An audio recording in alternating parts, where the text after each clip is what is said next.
Deep in Afghanistan, the Taliban ambush a US Navy SEAL team, who are now in mortal danger. I can remember just pleading over the radios, please make yourself known, show yourself. This is Air Force Rescue. We are here to pick you up. Helicopter rescue from a mountain ledge is the SEALs' last hope. And I was thinking, wow, this is pretty small. Are we gonna land here?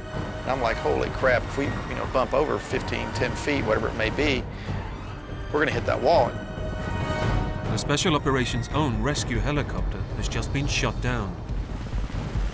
Now, it's up to the US Air Force Reserve to take on a mission where the best of the best have already failed. America cannot afford to lose another helicopter on that mountain.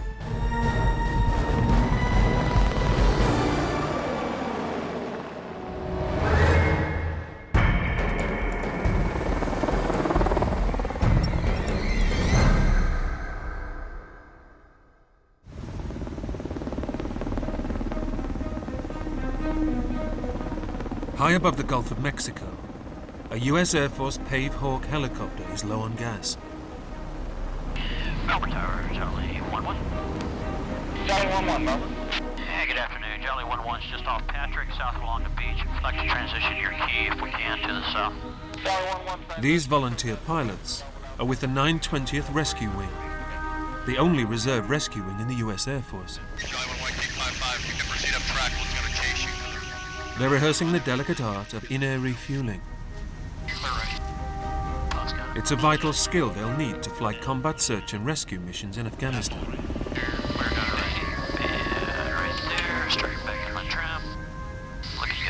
I came in the Air Force 23 years ago to be a rescue helicopter pilot. That's been a dream of mine even since I was in high school. Everybody has their choosing in life, and that's just something that I wanted to do. 1155, they're ready for a disconnect. Okay, coming down for a disconnect. Today, Jeff McCrander is commander of operations in this unique aviation unit. For several months of the year, they fly active duty in war zones before many of them return to their civilian jobs.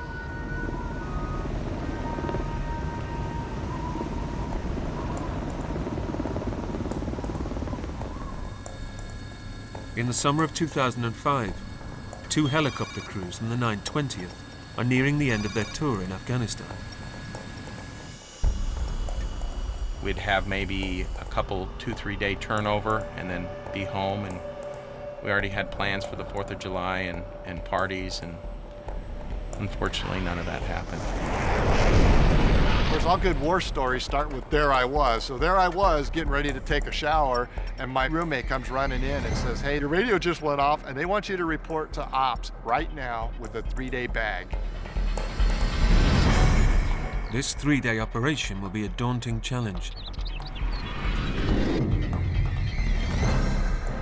They are to locate a covert 4-man Navy SEAL team high in the mountains of the Hindu Kush. While attempting to assassinate a high-ranking Al-Qaeda leader, the SEALs have been caught in a Taliban counterattack.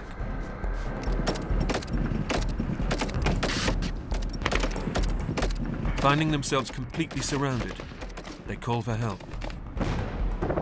A Chinook, packed with Special Operations troops, sets off to extract them in broad daylight. Just as the helicopter makes its approach, a rocket-propelled grenade bursts through the open rear door, exploding the fuel tanks.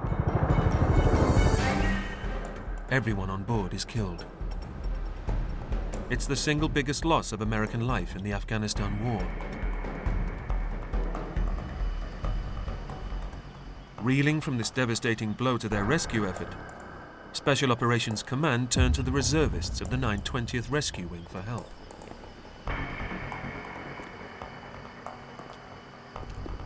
They're a community, a very proud community, that doesn't like to ask for help from outsiders.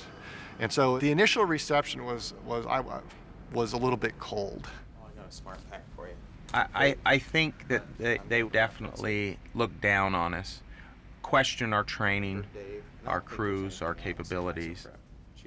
I spent a lot of time interacting with the ops officer there, and well, educating them on our capabilities and what we really brought to the fight, and why we were the right people to be up there doing what we were trying to do.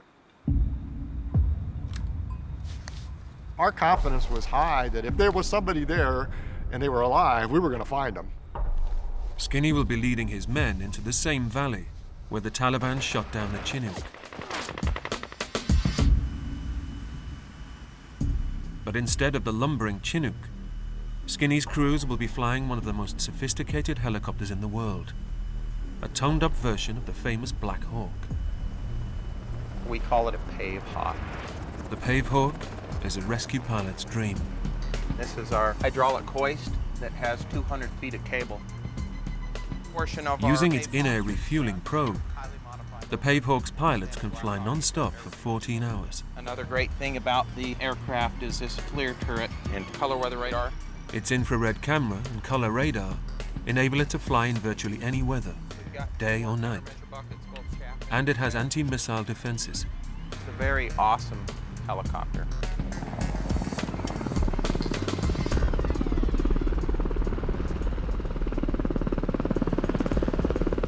I like to think rescue really is one of the most specialized operations in the Air Force. I mean, based on our training and our tactics and that kind of thing. We always like to think of ourselves as special too. Each rescue helicopter trains with a crew of 6. 2 pilots, a flight engineer, a gunner, and 2 para-rescue men in the back. The para-rescue men, or PJs, are elite graduates of the so-called Superman School. We're used to the exciting things, jumping out of airplanes and scuba diving and shooting and running and in the middle of the night and just doing wild things. PJs are among the most highly trained emergency trauma specialists in the US military. It's the PJs who will be first out of the helicopter when they reach the landing zone.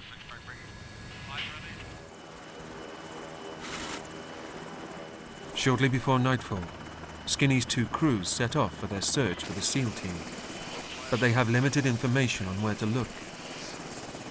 This dangerous mission will test their skills to the limit. Combat rescue missions are preferably flown under cover of darkness. By hugging the ground at night, it's almost impossible for the enemy to see or hear them approaching.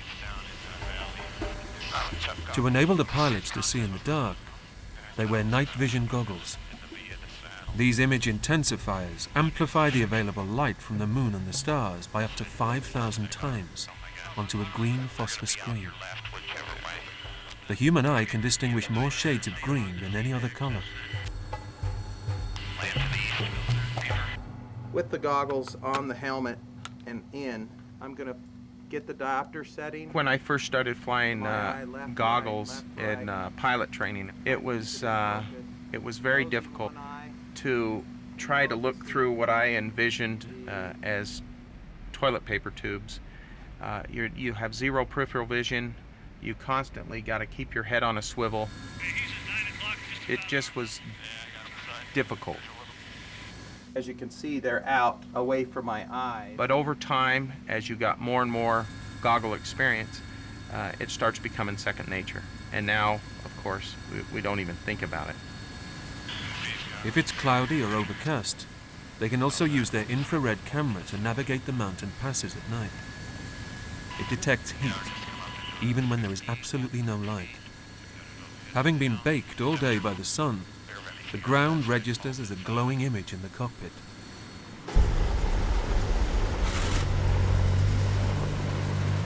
Eight hours into their search, high up in the Hindu Kush mountains, the rescuers are still looking and listening for any signal that could locate the SEAL team. Because, you hear the radio key and you're like, oh, they're right here, they've got to be close by. But it's just finding a needle in a haystack. Those mountains were 6,000, 7,000, 8,000 feet high and a lot of area to cover. They fly as close as they dare to the mountainside. The faint clicking on the emergency frequencies suggests someone down there is trying to make contact. I can remember just pleading in my mind, please, please. And we were even doing it over the radios. please make yourself known. Show yourself. Do anything, because, this is Air Force Rescue. We are here to pick you up. We were very concerned about what we would call a SAR trap, where the bad guys now maybe have captured these guys and are using their signaling devices to lure the helicopters in to shoot them down. And they had obviously demonstrated an ability to shoot down U.S. helicopters in that area, because we were searching the same area where they had just shot down a U.S. helicopter. Despite fears of being lured into a trap, they do not want to abandon the search. They know that if they don't find the missing SEALs soon, the Taliban surely will.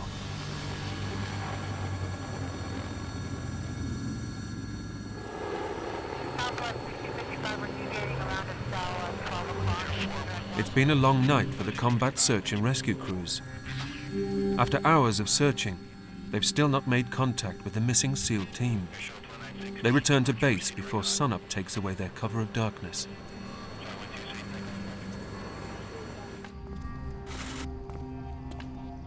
Shortly after dawn, there's a breakthrough. Stop right there. An old man arrives at a remote Marine base with a handwritten message from a Navy SEAL.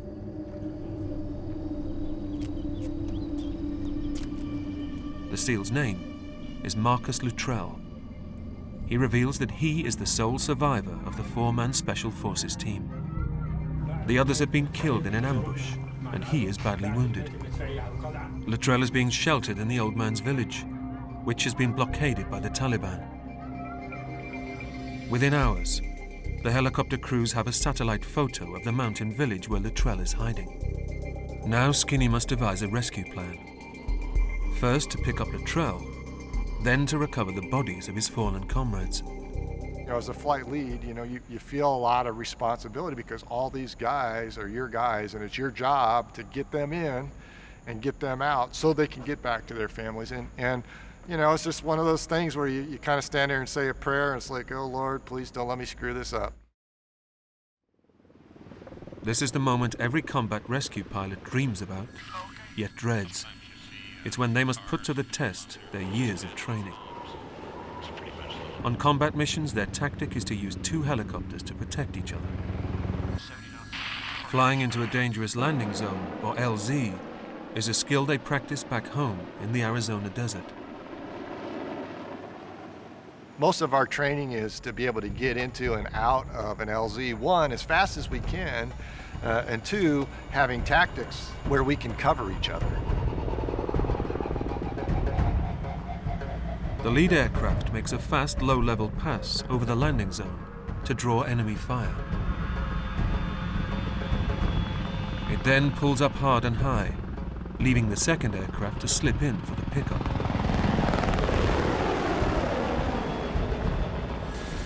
LZ in sight. Next visual. Pilots control. Pilots controls. On the approach, crew. Working together, the entire crew guides the pilot into the trickiest spots by relaying back to him every obstacle and danger. Roger. If you do that in a smooth, coordinated, relaxed manner, we all work together, so we know how we think. And if you hear a person's voice starting to get a little shrill, you know who they are, that what the problem is, that there is a problem. Board 10. Board 5, 4, 3, 2, 1. Clear slide left. Cover's good. So we're holding that, simulating that this is the only place we can go due to terrain and winds. How's my tail? Tail forward. Roger that. How high am I? You're about 20. Good copy. 20 feet. Top left. Coming right. Larry. Power's good. 88. You're okay. These maneuvers are difficult enough in Arizona in daylight. But flying into the Afghan mountains at night, they're extremely hazardous, particularly with the Taliban lying in wait to shoot down another helicopter.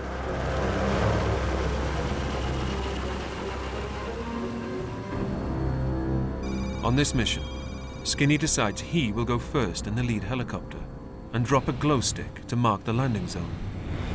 For Spanky, this is the first time he hears that he will be landing in the second helicopter to pick up Luttrell. And that's when my heart sank. My comfort level shifted, if you will. Now I frantically started paying more attention to the brief, looking harder at the landing zone. We couldn't really tell the angle. We didn't really understand the sheer steepness of the terrain. For some of the Pavehawk crew, it's their first deployment with combat search and rescue.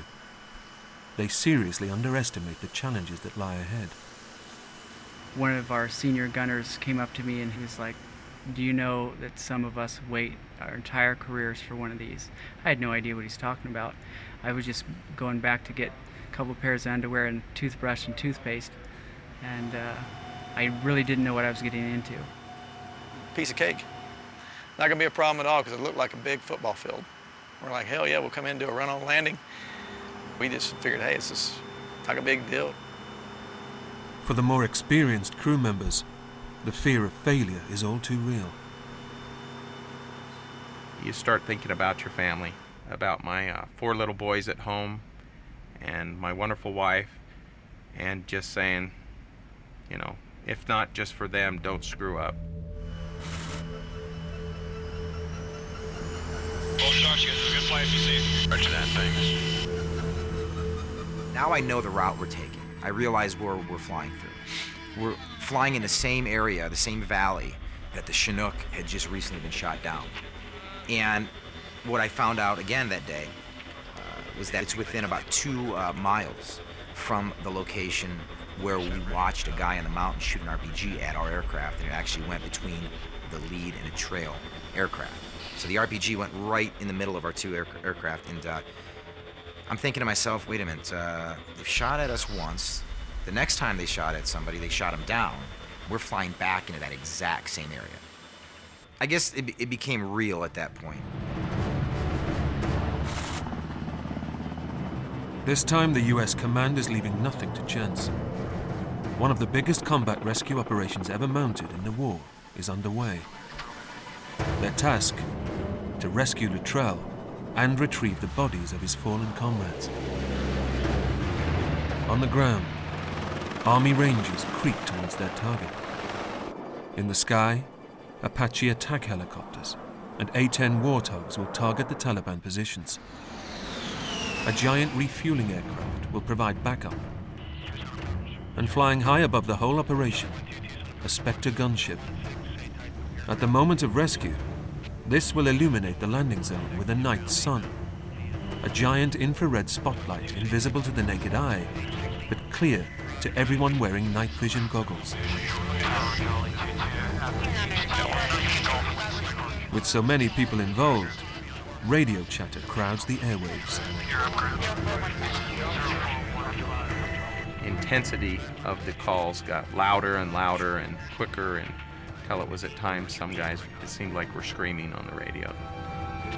It's very tempting just to pull up the radios, but you know, you gotta keep your ears open. It is just constant chatter. It's hard enough to hear your crew, let alone assets that aren't even on the same continent. Everybody wants to know the status. What's the status? What's the status?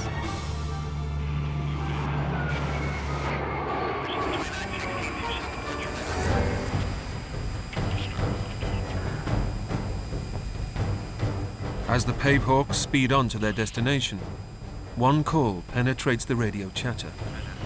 A new location for the pickup point.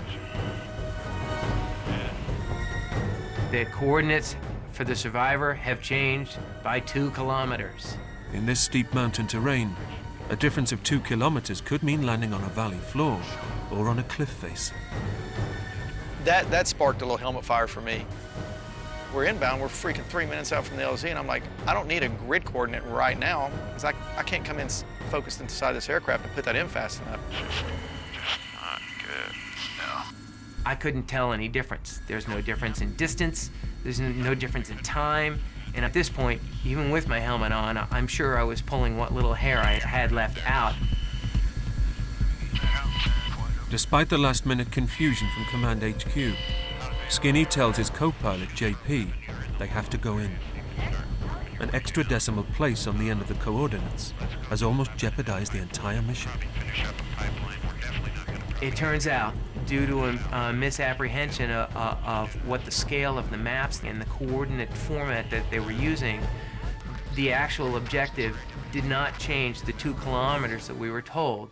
It changed precisely 2 meters on the map.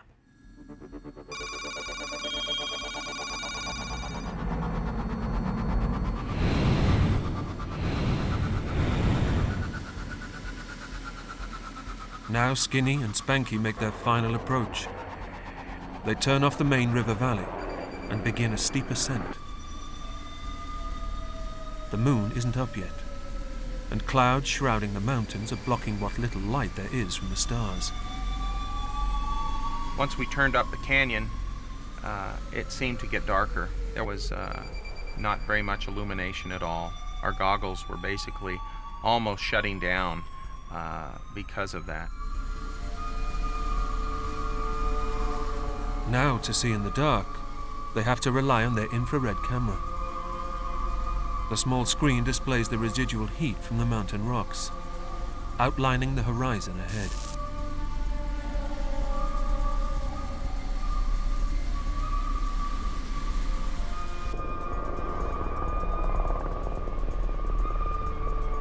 We pretty much were hugging the terrain. Of course, we're climbing now because we've been in a river valley and we're trying to climb up to the elevation of where the LZ was. And so we're climbing up and trying to follow the contours best we can, and it's all on my side, so the mountain's all on the right-hand side of the aircraft. Those house lights will be down there. Got it out there, 10. Roger, we're visual with you in our high block. But then as we got closer, we started seemed at first like lightning, but we soon realized it wasn't that. 10 seconds. They're covering the sound of our rotors with large gunfire, U.S. Friendly gunfire. You can see some of the rounds impacting the ridge, about a mile off from where we were. Left side. Below them, a battle rages between US forces and the Taliban. The valley is alive with infrared marker strobes. These bright pulses are only visible with night vision goggles. Every ranger on the ground and US aircraft in the sky identifies themselves in this way. Everybody in their right mind is turning on their strobe light and saying, hey, I'm a friendly, don't shoot over here. IR strobe looks a lot like, muzzle flashes. It's really hard to keep your calm and not be trigger happy. They are entering a dangerously hot war zone. To reduce the risk of being hit by enemy fire, they begin evasive maneuvers, yanking and banking through the twists and turns of the valley. But as they climb higher up the mountains, the air becomes thinner, so the performance of the helicopter's rotor blades is drastically reduced. The only way to maintain their roller coaster ride is to lose weight. And the only way to do that is to dump fuel. So I opted just to dump fuel where we were going, and unfortunately, it wasn't unpopulated. The local Afghanis actually sleep outside during the summer months, but I had to make that decision. I want that extra buffer. And I remember saying as my co-pilot reached up to flip the safety wired thing, this is for Penny and the boys, I remember. As Spanky scans ahead, the strobe flashes continue to pepper the mountainside. This is really bad. It's scary dark, but at least the landing zone's going to be illuminated. But there's no sign of the spotlight Spanky is expecting. The infrared night sun on board the Spectre gunship cannot burn through the cloud layer to illuminate the landing zone. And I remember the gunship very loudly screaming, "Halos, negative burn, negative burn." The helicopter's landing zone is shrouded in total darkness.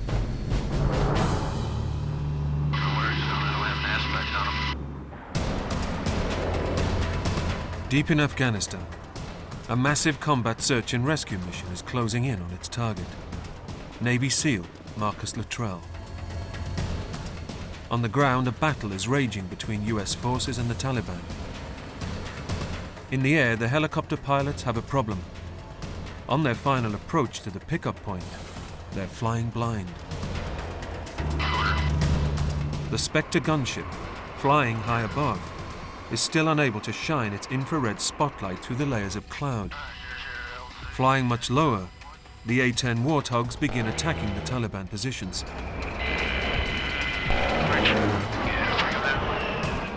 One Warthog pilot spots a gap in the cloud, and with split-second timing, pinpoints the landing zone with his targeting laser.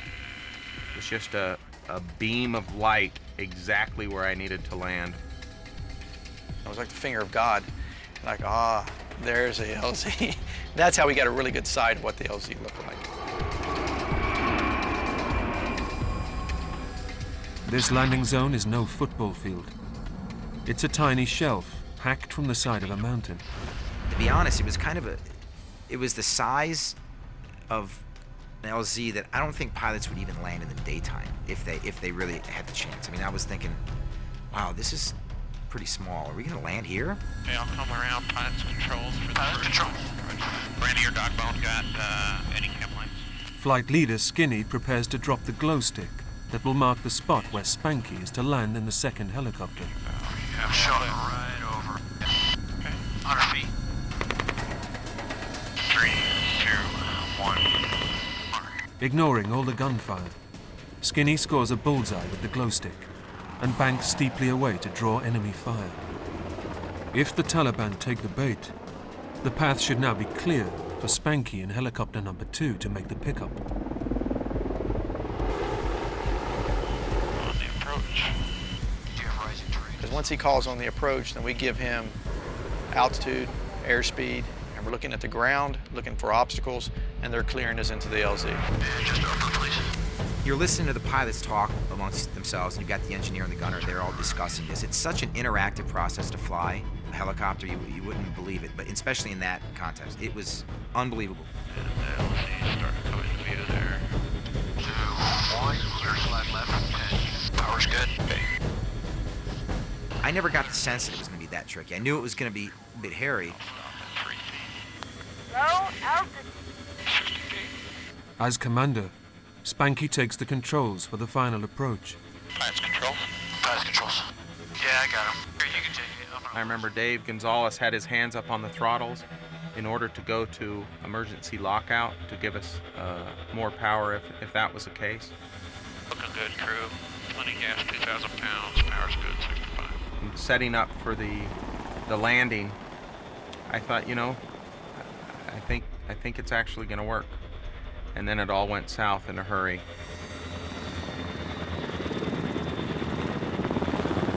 You can feel the pitch change. You can feel the pitch in the blades. You can hear the engines. Even though my adrenaline had been going, my heart started beating a little bit more. It was like, okay, here we are. Let's just stay focused. Slight down slope. All the way up to that point, all the way up to where we were 10 feet above the ground, everything was nice and calm. 430. 420. 4, 3, 2, 1. And then, brownout. In the last seconds of the approach, the downwash of the rotors whips up a blinding cloud of desert dust. And that's probably a helicopter pilot's worst nightmare. Up in the mountains, on a very dark night, in a very tight, confined space, browning out, and now losing all visual references. Now I can no longer see the strobe lights on the LZ. And if I can't see the strobe lights on the LZ, the pilots can't see the strobe lights on the LZ, and that becomes a problem. We've got instruments to kind of tell us our drift, but it's just, we can't fly with our eyes closed, and it feels like you've got your eyes closed. If I was drifting and tried to bring it down on the ground, my tires would hit and I would inevitably, most likely, roll over. In a brownout, it's hard to tell whether the helicopter is drifting to left or right. A pilot landing blind on an uneven surface risks rolling over. The first wheel to touch the ground becomes a tipping point that can trigger disaster. It's very easy for the helicopter to continue and pivot on that point, roll over, blades hit the ground, and that's all she wrote. As they brace themselves for touchdown, Spanky's crew are all on maximum alert. I remember looking to my left and I could see a wall from the mountain. And I just saw that and I'm like, holy crap, if we bump over 15, 10 feet, whatever it may be, we're gonna hit that wall. Then Spanky saw on his side a 1,500, 2,000 foot drop off.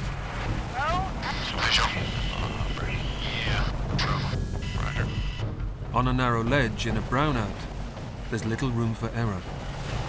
I started drifting, unfortunately, left towards the rock face, where my rotors would hit and inevitably crash, and then we'd have a bigger problem on our hands. I told the guys in the back, I'm like, if you guys are praying, guys, you might want to pray now. Being in the business as long as I have, I know that helicopter crashes are nasty, and there's one thing you can do to kind of maybe save yourself, and it's lay down. So at that point, I figured we're gonna crash. By now, Spanky should be safely on the ground, but he's still hovering blind in the dust, completely dependent on directions from his crew. You can hear the pilots just back and forth, stop left, stop right, stop left, and it just continues. The pilot has controls, co-pilot, and it was an orchestra of I don't even know how to explain it. I had noticed the tail had gotten somewhere between 2.5 to 5 feet of some of the trees. I told the pilot, and as I was kind of turning around the aircraft, and I had to get my bearings about me and figure out which was left and which is right to him, to me, to the aircraft. And so it got a little confusing. If you got a nice, calm person in the back saying, hey man, stop right, you need to come a little left, you're gonna put a little left correction in. When you got somebody in the back screaming, stop right, you're gonna react to whatever you're hearing in the back, because there could be some big tree there and you really want to get the aircraft away. The warning shouts to avoid hitting the wall or the trees make Spanky pull the aircraft hard right. At the same moment, Gonzo, fearful of the drop-off on the other side, goes to the dual controls to prevent Spanky overcorrecting. I just put my hand up by the stick because I was expecting a huge correction, and I just kept Spanky from making that. My technique is when I come into the LZ, 10 feet off the ground, look for a reference, a rock, anything that's not going to blow away. And I went down and looked, and I just didn't see nothing. It was just dust.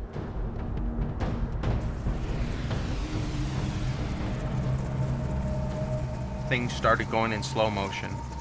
I knew we were going to crash, and I knew I was going to let everybody down. Everything starts rolling through your head. Mission preparation, your family, your kids, and just the sense of grief and failure, like we came here to pick this guy up that needs our help, and now I'm going to crash and roll down the mountain. But right when I felt that all was lost, when the dust cleared just enough, I couldn't see the ground, I couldn't see the rock face, I couldn't see anything, but that terrace that was on my left side came in front of me. And about 50 feet, 40 feet off my nose, I could see what I could describe as a hanging pot as a child on our back patio, where my mom had these pots that hung out on our porch, if you will, and the plant would just drape off of it. And when the wind blew, the leaves would rustle and stuff. And that was the only thing I could see. I couldn't see the ground, I couldn't see the village, I couldn't see the rock wall, I couldn't see anything but this blowing bush. It was a hover reference that I had that could tell me left or right or up or down, and I instantly was able to get control of the aircraft into a solid hover.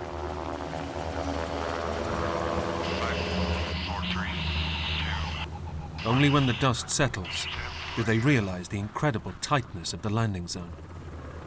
We were probably less than 2 feet from the edge. I wouldn't even have done this in Tucson during the day, probably. It would just have been stupid. Yeah, I wouldn't have done it even during the day.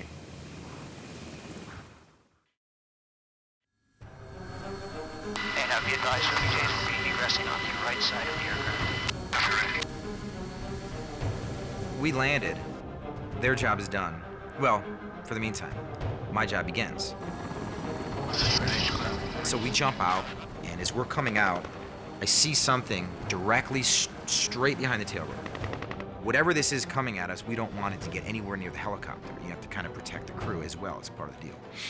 So I see what looks to be a man, big guy, and he's wearing Afghani clothes. We call them man jammies. And one of the things that went through my head was, if it were an American, let's just say an American were dressed up, their chances are they're not going to walk up to a tail rotor. They know it's a helicopter. I'm going to go around, and that's just a rule. You don't go near the tail rotor. So at this point in time, I had to think quickly, and I drew my weapon, and my plan was to shoot him, because at this point he was a threat to me. A second individual comes out from behind him. So now I'm thinking, okay, I've got two guys that are threats. I'm just going to shoot both of them. I literally had my finger on the trigger, and then immediately, and thank God, the third person comes out from behind. And the third person was clearly United States military. I'm looking at him now. I'm this close. I know he's American. This is a US Ranger, and he quickly indicates which of the men is Luttrell. To check his surprise, Luttrell is dressed in Afghani clothes and also able to walk. I immediately, instinctively, go into an authentication role. And one of the things I'd memorized was his favorite superhero was Spider-Man. He also had his dog's name. Now, I really only needed to ask him one question, but I went ahead and asked him both. But anyway, I asked him, what's your favorite superhero? And he looked at me like, what? What are you talking? Oh, yeah, I know, okay. He told me it was Spider-Man. Excellent. Same with me. It's my favorite superhero as well. Once Marcus Luttrell's identity is confirmed, they realize he needs urgent medical attention. They will have to fly him back to base before attempting to locate the dead bodies of his friends. There's still a battle going on, like literally 100 meters from where we are. I mean, it's literally as we sit there. And I'm thinking, we haven't left yet. What's going on here? And they're waiting for me, so I hit the mic and I said, go, go, go. And they were like, all right. And then we were up and at it. It's pulling 3, 2,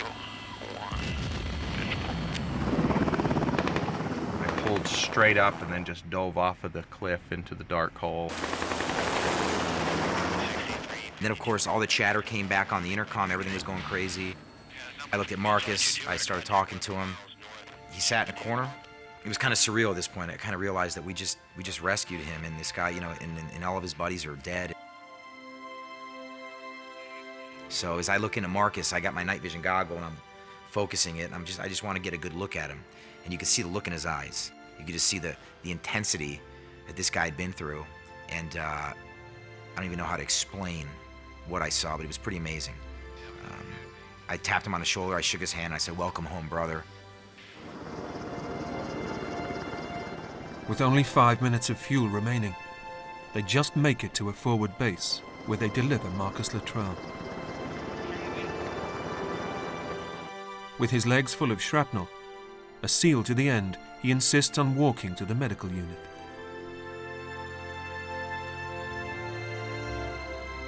We landed back in Jalalabad, and I'm just like, man, just looking at Spankin' like, oh yeah, man, we did it, we're done. That's when everything started hitting me. The PJs in the back, especially Perchecki, was hooping and hollering. He was standing outside my window, pounding on the glass. And I just remember thinking, they have no idea how close we were to crashing. And I don't think they fully realized just how close they were to balling it up on the mountainside. And that's when the wave of adrenaline left me, and I just start shaking.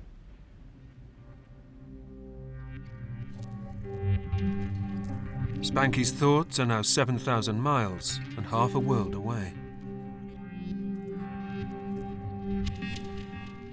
all I wanted to do was talk to my wife, Penny. It was Saturday morning for her, and she was at the fabric store buying fabric for curtains. And it was just so amazing to talk to her and hear her voice and let her know that I was safe. And she said, "Did you just do what you've been training for over 10 years to do?" And I kind of got emotional, and I told her to stop it. There's guys right outside this tent that whatever, so I'm wiping my eyes telling her I'm all fine, but it was a great feeling to know that I did do what I'd been training to do for all those years, that a lot of people don't get that opportunity. For Skinny and the men of the 920th Rescue Wing, there is one last job. Somewhere on that black mountainside lie the bodies of 3 Navy SEALs. To bring them home, the rescue crews will fly into one of the most hostile environments they've ever encountered.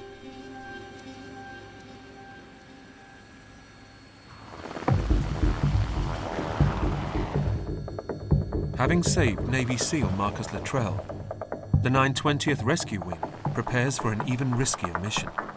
Since the Civil War, every effort has always been made to recover and identify the bodies of American soldiers. The bodies of Luttrell's fallen comrades lie in terrain so steep, it's impossible to land.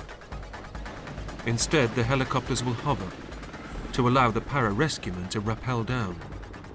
But there's an added complication flying at night in the high mountains of Afghanistan. The air is so thin, the rotor blades do not generate enough lift to allow the fully equipped rescue helicopter to hover. This becomes particularly acute when attempting to hover over a steep slope. Hovering near a flat surface causes the flow of air through the rotor disc to slow down. Known as ground effect, this makes hovering easier. Pilots think of it as a cushion of air. But a helicopter hovering over a steep slope, as it will have to on this mission, no longer benefits from ground effect. To achieve the same amount of lift, it will either need more power or less weight. Otherwise, it will be in trouble.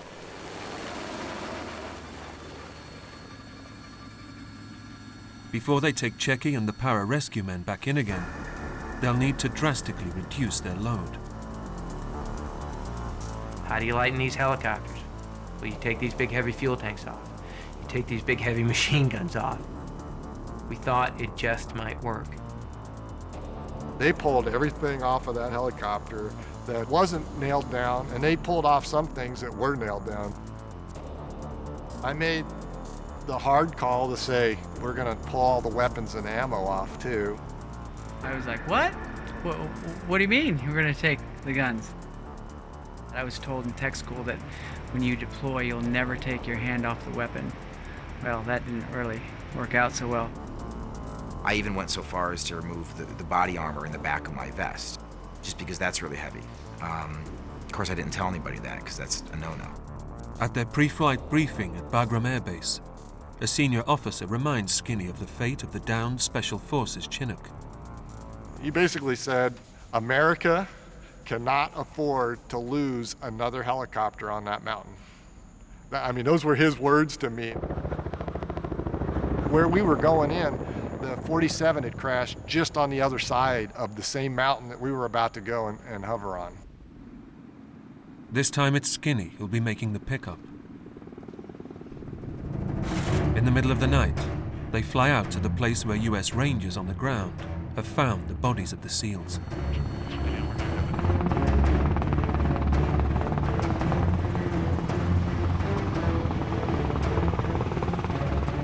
We entered a hover, I think it was about 85 feet, but you have to understand, it was 85 feet above a point that was on a very, very steep incline.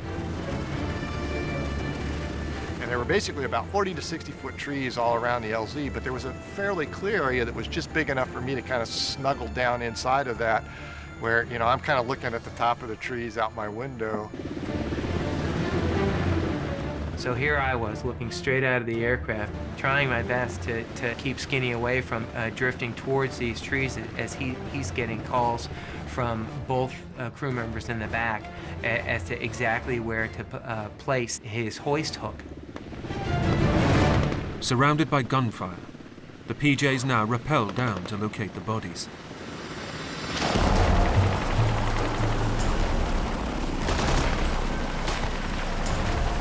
So you're on the side of a mountain with night vision goggles, and you're trying to tie knots, and you've got gloves on, and you're trying to negotiate rocks. Then you get to the site where the body is. You've got to tie in. You hope that you're able to secure the body so it doesn't, it could literally fall.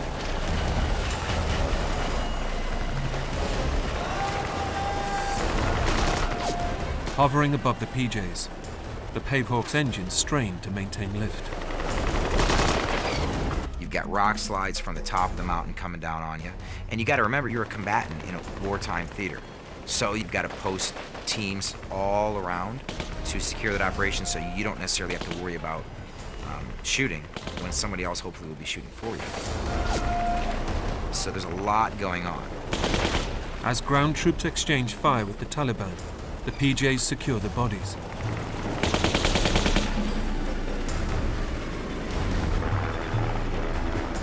It's time to bring the last men home and lay them to rest.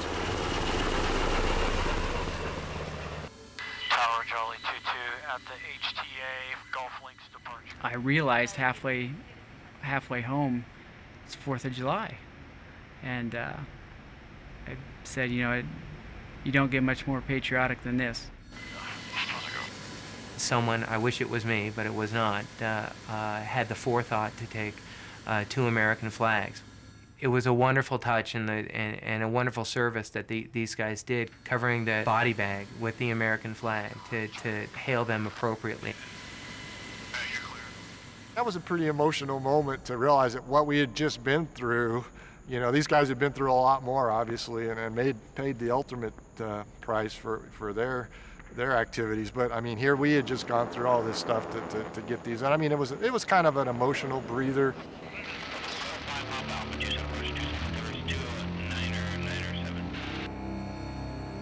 It was still dark when we landed back at Bagram, I remember. And of course we landed and we taxied in. And there was a group of people that were standing around. And I remember these folks, basically when the doors open, they all snap to attention because they see the flags there.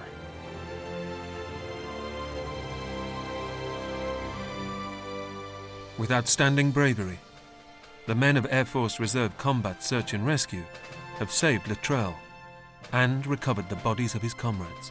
We're rescue guys. We always want to bring everybody back alive if we can. I mean, there's a little bit of pride in me to know that that I helped bring him back to his family. Even though I would have rather, as rescue guys, we'd rather bring them all back alive if we could. That just wasn't in our cards that day to be able to do that. So. It was a huge honor for me to know that Skinny trusted me enough to send me in to do, quite frankly, that a lot of us never will do in our career. And I thank him for that. Even as mere reservists, even as guys that spend most of their time, at 30,000 feet rather than 30 feet in the air, even as guys that are more often concerned with peanuts and Dr. Pepper rather than getting a guy out of a combat situation, when we're called upon, we're just as capable, just as effective as any active duty unit could possibly be.